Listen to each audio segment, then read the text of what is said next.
ni maendeleo.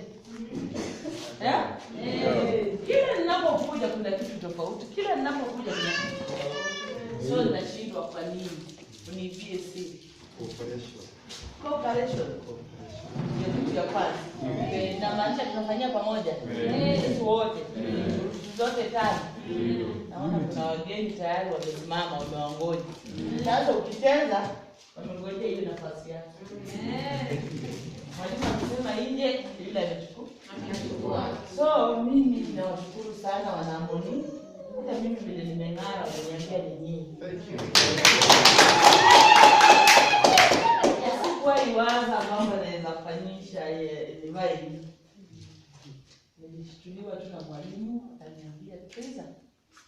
Wanaamboni kutu wamesema ukienda wanakubalisha. Na hata ingine ninaacha inafanana. So naambia Mungu kwamba naombea tu Mungu. Nasidi kuomba Mungu kwamba tuishi na tuone kwamba tumefaulu. Watoto wetu wamesoma, wameenda mbele kabisa. Ndio? Kwa sababu lengo letu hapa kuu ni masomo. Isiwe kwamba tunakuja kwa ajili ya nini? Ya pesa tu. Tukishapata, tumetoweka, tumeenda.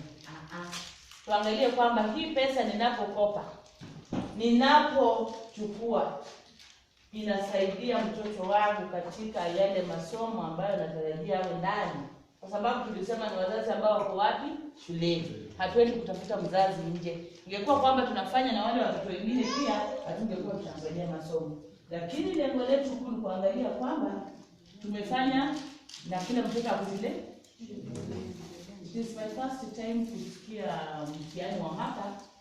Na maybe ndio mara yenu ya kwanza kupata mtoto na 300%. Mtihani ya kwanza.